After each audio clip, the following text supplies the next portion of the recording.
नमस्कार, मैं हूं आशीष चित्रांशी और आप देख रहे हैं द न्यूज लॉन्चर। ये दौर कुछ अजीब है। चीखोगे, चिल्लाओगे, फिर थक जाओगे और घर बैठ जाओगे। जस्टिस यशवंत वर्मा, नोटों की बोरियों वाले माय लॉर्ड, याद तो होंगे। 14 मार्च की तारीख भी आपको याद होगी।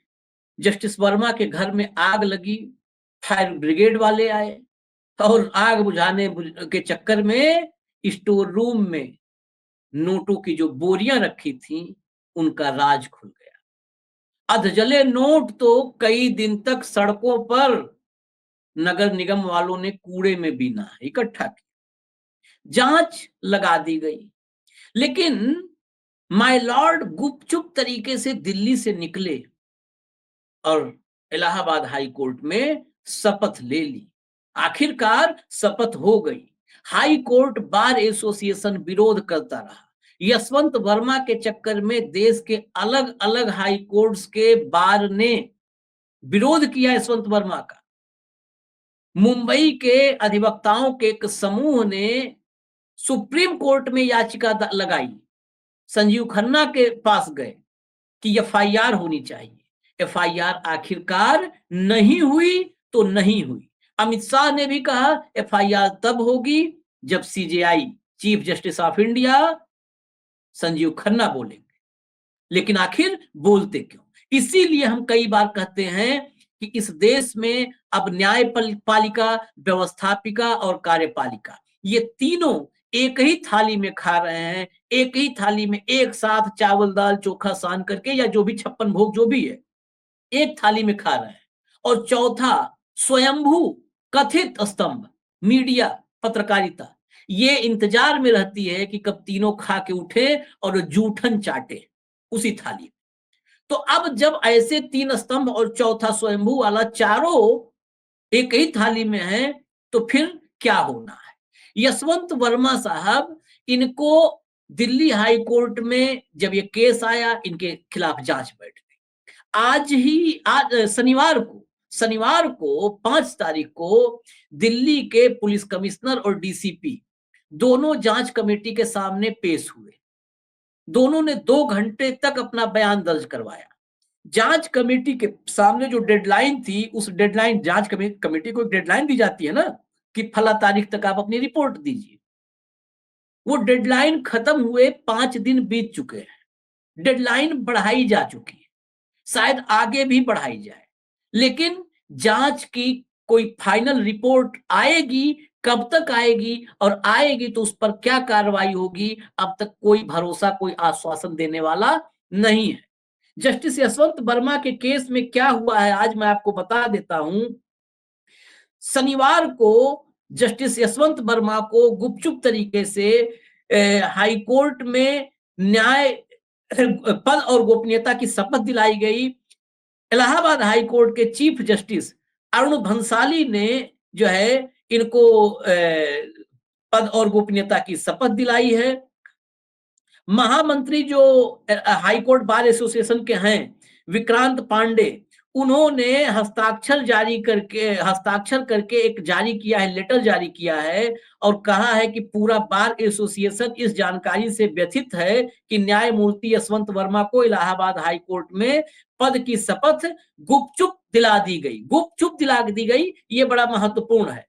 महामंत्री ने कहा कि न्यायमूर्ति वर्मा को इलाहाबाद उच्च न्यायालय में वापस भेजे जाने के खिलाफ हमारे विरोध को देखते हुए भारत के मुख्य न्यायाधीश ने बार के सदस्यों से भेंट में आश्वासन दिया था कि न्यायिक प्रणाली की गरिमा बनाए रखने के लिए उचित कदम उठाए जाएंगे।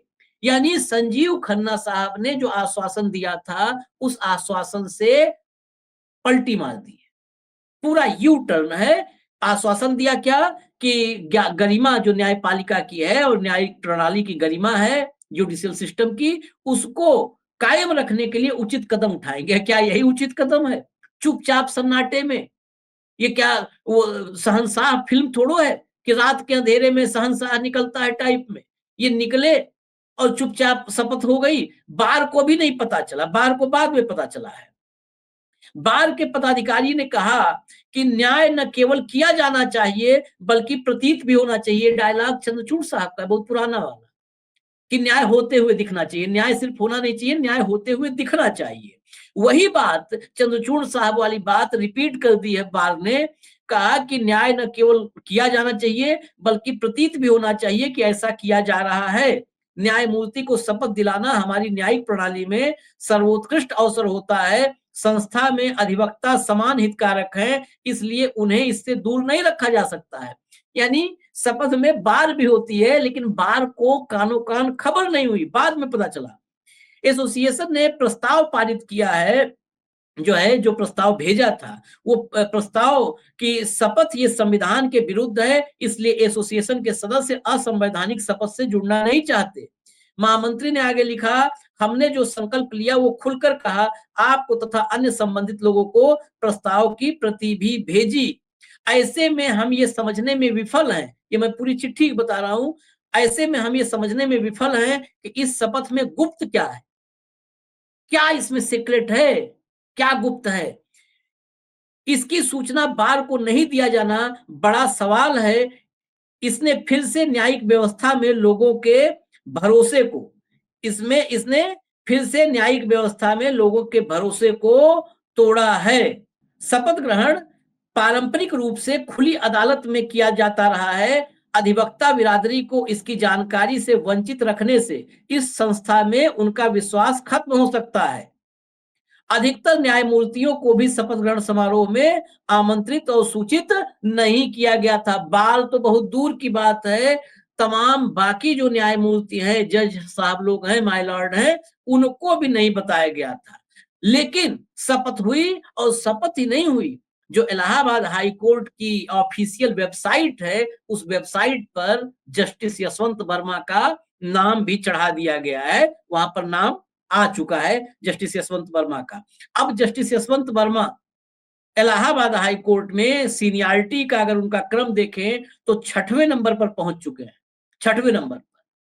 कुल मिलाकर के इलाहाबाद हाई कोर्ट में 66 जज हैं, जबकि लखनऊ की जो पीठ है, लखनऊ बेंच है, वहां पर अभी 23 जज हैं। अब उनमें एक जज यशवंत वर्मा साहब भी हो गए हैं।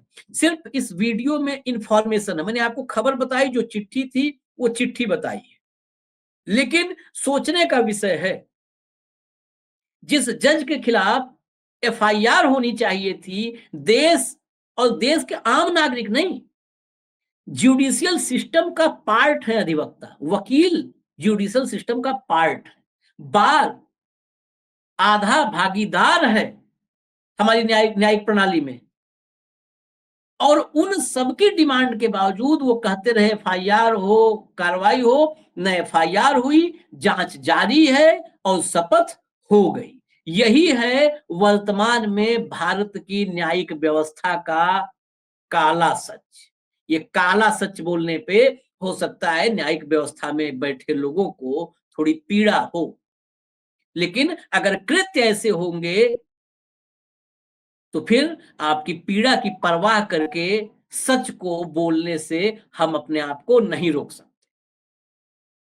खैर, अब देखते हैं, बार ने इलाहाबाद हाई कोर्ट के बाकी अन्य प्रदेश, गुजरात, मध्य प्रदेश, तमाम प्रदेशों के हाई कोर्ट के बार ने खुलेआम आंदोलन की जो है चेतावनी दी थी।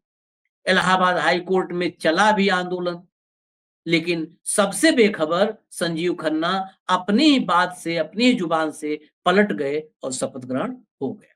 मुझे इजाजत दीजिए, न्यूज लॉन्चर आप देखते रहिए। नमस्कार।